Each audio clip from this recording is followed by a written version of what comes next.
भारतीय शेयर बाजार एक बार फिर लाल निशान में आ गए। 29 मई को जोरदार शुरुआत करने के बाद बाजारों में कारोबार के आखिरी घंटे में जोरदार गिरावट आई। सेंसेक्स 1000 अंक तक टूट गया। 2 दिन गिरावट देखने के बाद शुक्रवार सुबह सेंसेक्स हरे निशान में खुला। जल्द ही पिछली क्लोजिंग से 352 अंक तक उछलकर 76,220.02 के हाई तक गया। इस तरह निफ्टी भी खुलने के तुरंत बाद ही 95 अंकों से ज्यादा चढ़कर 24,002.80 के हाई तक गया। बाजार को भू राजनीतिक चिंताओं में कमी की उम्मीद, कच्चे तेल में गिरावट, वैश्विक बाजारों की तेजी, रुपए की मजबूती जैसे फैक्टर्स से सहारा मिला।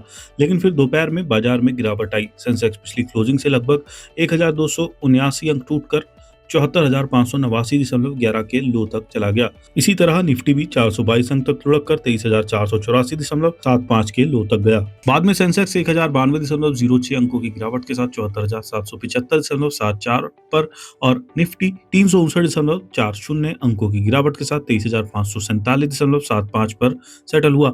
आइए जानते हैं गिरावट के मुख्य कारण। अमेरिका ईरान डील पर अनिश्चितता।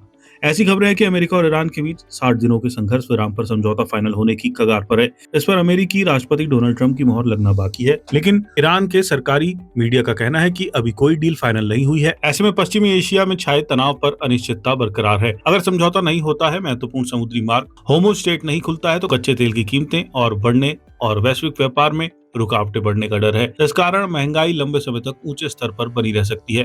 Profit booking. बाजार में सेलिंग के पीछे एक कारण प्रॉफिट बुकिंग को भी माना जा रहा है। मार्केट में 2 दिन बाद अच्छी तेजी देख निवेशक ऊंचे स्तरों पर बिकवाली करने लगे। इससे बाजार में दबाव बना। FII की सेलिंग। विदेशी संस्थागत निवेशक भारतीय बाजारों से सेलर बने हुए हैं। शेयर बाजार के आंकड़ों के मुताबिक उन्होंने 27 मई के पिछले कारोबारी सत्र में 1042.70 करोड़ रुपए के शेयर बेचे।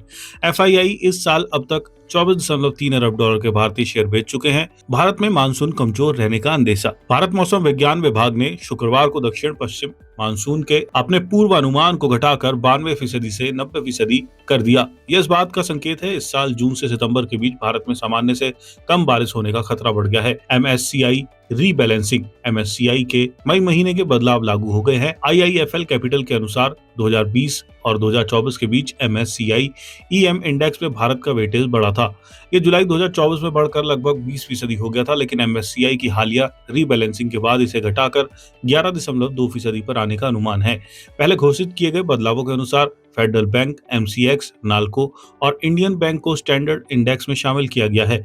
वहीं Hyundai motor India, Jubilant FoodWorks, Kalyan jewellers India, rail Vikas Nigam जैसे स्टॉक्स इंडेक्स से बाहर किए गए हैं। 27 मई को कैसी रही थी चाल। गुरुवार 28 मई को शेयर मार्केट बकरीद के मौके पर बंद थे। उससे पहले गुरुवार को बाजार में लगातार दूसरे कारोबारी सत्र में गिरावट देखी गई थी। सेंसेक्स 141.90 अंक या 0.19% टूटकर 75,867.80 पर बंद हुआ था। निफ्टी 6.55 अंक या 0.03% की मामूली गिरावट के साथ 23,907.15 पर रहा था।